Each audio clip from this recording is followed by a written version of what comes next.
തമിഴ്നാട്ടിലെ സർക്കാർ ആശുപത്രിയിൽ ഡോക്ടറില്ലാതെ നഴ്സുമാർ പ്രസവമെടുത്ത് കുഞ്ഞ് മരിച്ചു. ചെങ്കൽപ്പെട്ട് ജില്ലയിലെ ചതുരംഗപട്ടണത്താണ് ഈ സംഭവം. സുജാത ദുരൈരാജ് ദമ്പതികളുടെ കുഞ്ഞാണ് മരിച്ചത്. കുഞ്ഞ് മരിച്ച വിവരം 5 മണിക്കൂറോളം ഈ നഴ്സുമാർ മറച്ചു വയ്ക്കുകയും ചെയ്തു. 9ஆம் தேதி ஞாயிற்றுக்கிழமை வலி வந்துச்சுன்னு வந்தேன்னா அவங்க என்ன பண்ண அட்மிட் பண்ணாங்கன்னா பண்ணிவிட்டு டாக்டர் யாருமே இல்லை. 2 நர்ஸு, ஒரு ஆயம்மா, ஒரு அட்டெண்டர் தான் இருந்தாங்க. பிரசவம் பார்க்குறேன்னாங்க. 3 மணிலேருந்து வலி அதிகமாக ஸ்டார்ட் ஆகி கத்த ஆரம்பிச்சிட்டு வலி தாங்க முடியல. போய் பண்ணாங்க, ப்ரெஸ் பண்ணி ஒரு நர்ஸு இந்த இடத்துல ப்ரெஸ் பண்ணி இன்னொரு நர்ஸு அட்டெண்டர் அந்த ஆயம்மா போய் பாத்ரூம்லாம் கழுவிச்சு கொஞ்ச நேரம் கழிச்சு பார்த்தா கை க்ளவுஸ் போட்டு வந்து கையை உழுது என் பாப்பாவில் பார்க்கக்கூடாது. நான் உள்ளே போய் பார்த்தா அந்த ஆயம்மா பிரசவம் பார்க்குது. அது ஆயம்மா பார்க்கலாமா? ചെന്നൈയിൽ നിന്ന് മുഹമ്മദ് റഹീസ് നമുക്കൊപ്പം ചേരുകയാണ്. റഹീസ്, പ്രൈം ടൈമിലേക്ക് സ്വാഗതം. വിവരങ്ങൾ പറയൂ.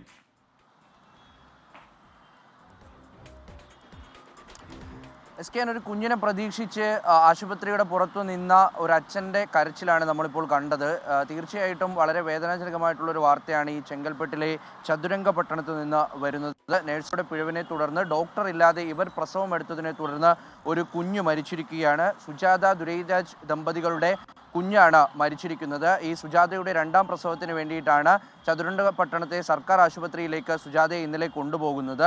പ്രസവവേദന വന്നതിനെ തുടർന്ന് ആശുപത്രിയിൽ കൊണ്ടുപോകുമ്പോൾ മുതൽ തന്നെ നഴ്സുമാരുടെ ഭാഗത്തു നിന്നും വലിയ അലംഭാവമാണ് ഉണ്ടായത് എന്ന് ദുരൈരാജ് പറയുന്നുണ്ട്. അതായത് അവിടെ ചെല്ലുമ്പോൾ തന്നെ പ്രസവവേദന കാര്യമാക്കേണ്ടതില്ല എന്ന് പറഞ്ഞ് ഇവരെ തിരിച്ചയക്കാൻ ആദ്യം ശ്രമിക്കുന്നു. പിന്നീട് പ്രസവവേദന ഉണ്ട് എന്ന് മനസ്സിലാക്കി ഈ 2 നഴ്സുമാർ ചേർന്നുകൊണ്ട് സുജാതയുടെ പ്രസവം എടുക്കുകയായിരുന്നു. ഏതാണ്ട് 10 മണിയോടുകൂടി അസഹനീയമായ വേദന ഉണ്ടാകുന്നു. ശേഷം ലേബർ റൂമിലേക്ക് പ്രവേശിപ്പിക്കുന്നു. പിന്നീട് ഇവർക്കൊരു വിവരം സുജാതയെ പറ്റി ലഭിക്കുന്നത് 3 മണിക്കാണ്.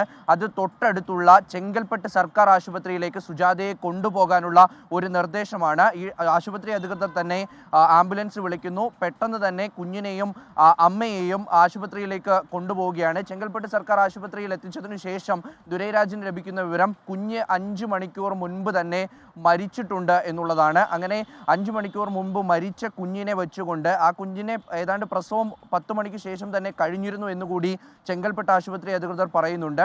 ആ കുഞ്ഞിനെയും ഗുരുതരാവസ്ഥയിലുള്ള അമ്മയുമാണ് 5 മണിക്കൂർ ഈ ആശുപത്രിയിൽ ഈ നഴ്സുമാർ വെച്ചിരുന്നു എന്നുള്ളത് അത്യന്തം ക്രൂരം തന്നെയാണ്. അത്തരത്തിലാണ് ഇവർ ഈ ഒരു കേസിനെ ഡീൽ ചെയ്തത്. ശേഷം ഇവരെ അടുത്തുള്ള ആശുപത്രിയിൽ പ്രവേശിപ്പിക്കുന്നു. ഇപ്പോഴും സുജാതയുടെ ആരോഗ്യനിലയിൽ പുരോഗതിയില്ല. ഗുരുതരാവസ്ഥയിൽ തന്നെ സുജാത തുടരുകയാണ്. ഈ 5 മണിക്കൂർ വൈകിപ്പിച്ച അല്ലെങ്കിൽ ഈ തനിയെ പ്രസവം എടുത്ത ഈ ഒരു കുഞ്ഞിൻ്റെ മരണത്തിലേക്ക് നയിച്ച നഴ്സുമാർക്കെതിരെ നടപടിയെടുക്കാൻ ഇപ്പോഴും സർക്കാരോ അല്ലെങ്കിൽ ആരോഗ്യവകുപ്പ് അധികൃതരോ തയ്യാറായിട്ടില്ല. ഈ 2 പേരെയും സ്ഥലം മാറ്റും എന്നുള്ളൊരു വിശദീകരണമാണ് കുടുംബത്തിന് നൽകിയിരിക്കുന്നത്.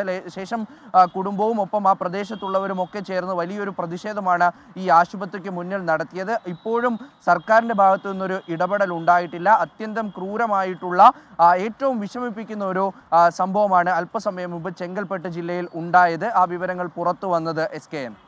Thank you. മുഹമ്മദ് റഹീസാണ് വിവരങ്ങൾ നൽകിയത്. നഴ്സസ് കയറി പ്രസവമെടുത്തു. അപ്പോൾ ഈ യോഗ്യരായ ആളുകൾ ഇതൊക്കെ ചെയ്യേണ്ട ജോലിയാണ്. അല്ലാത്തവർ ചെയ്താൽ എന്തെങ്കിലും ഒരു അത്യാഹിതം സംഭവിച്ചാൽ അവർക്കത് പ്രതിരോധിക്കാൻ പറ്റില്ല. കാര്യം പഠിച്ച വിവരം വെച്ചിട്ടായിരിക്കും അവരിതൊക്കെ ചെയ്യുന്നത്.